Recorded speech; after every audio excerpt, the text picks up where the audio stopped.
Last Friday, the new movie 42 about Jackie Robinson breaking baseball's color barrier opened in theaters nationwide.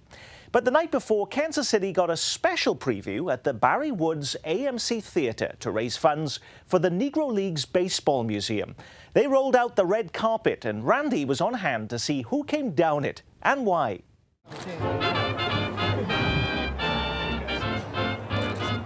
Frank, good to see you. How See you too. There were a number of Royals, past and present. Former members of the Monarchs and teams who played against them. Birmingham Black Bears. Naturally, the mayor was on hand. So was this one of your campaign promises to get a movie premiere here? No, no, it wasn't. And from the other side of the state, the great Lou Brock rolled by. What would Buck O'Neill think of this night? There you go. Oh, wow. Buck O'Neill would say, this is great. Even Jackie's son David made the trek all the way from his home in Tanzania. He would have wanted honesty and authenticity, and I think they captured that. Several members of the cast, including the actor who wore 42, came to walk the carpet and talk about what it took. It's like if you were playing a sport, you kind of circle that game. You know, I would circle my scenes with him. The man he's referring to is, of course, the same one that many in this crowd braved the elements to catch a glimpse of. Harrison Ford, a.k.a. Branch Rickey, the owner of the Brooklyn Dodgers. You had to lobby to do it. What does Harrison Ford lobbying look like? Just talking. Just spoke to the director about it, and I led him to understand that I wanted to play it as a character part. I was passing a sandlot. Little white boy was up at bat. You know what he was doing? Sitting on a fastball? He was pretending he was you. But maybe we should back up just a bit to explain how all this came to happen here. The official scorer gives the assist to Thomas Butch.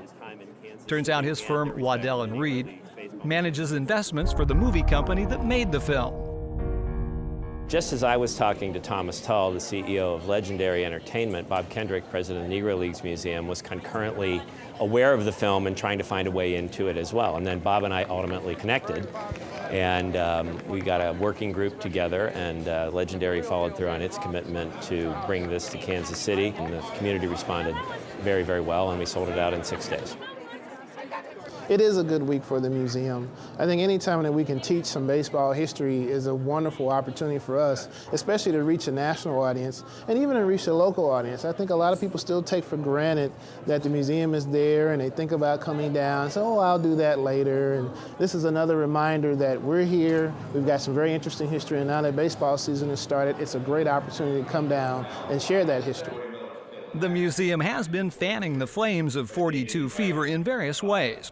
Saturday, Dr. Chris Lamb and I discussed the role that sports writers played in maintaining the color barrier for so long. Satchel Paige one day, he challenged the Major League Baseball All-Stars. He challenged the commissioner. Though Jackie Robinson's breakthrough did mark the beginning of the end for the Negro Leagues, his story points us back to the legends who paved the way for him.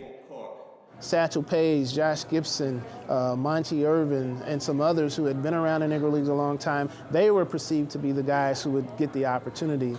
And Robinson, even though he was a small celebrity, was still a relative unknown to baseball because this was his first professional opportunity to play baseball.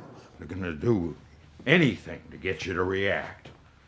Echo a curse with a curse, and they'll hear only yours. For those who believe that Jackie was soft or docile, not Jackie Robinson. He was as fiery and feisty an individual as you will ever meet, but he humbled himself for the greater good. And that's what makes this movie so special, and that's what will come across for a new generation of baseball fans who are getting to know Jackie Robinson for the first time. And as I've oftentimes said at the museum to the young people, sometimes you have to be stronger not to fight back, and Robinson knew that. In case you're wondering, Kansas City itself does not appear in the movie. But the script makes it clear that without our hometown team, the whole story might have turned out differently. The movie really opens with Jackie Robinson's time with the Monarchs, as Branch Rickey's looking to the Negro Leagues to see whom he might want to invite up to the major leagues. And of course, there's that epic scene with the Monarchs bus being refused gasoline and Jackie confronting the owner of the service station. So the Monarchs are front and center, and that's just way cool.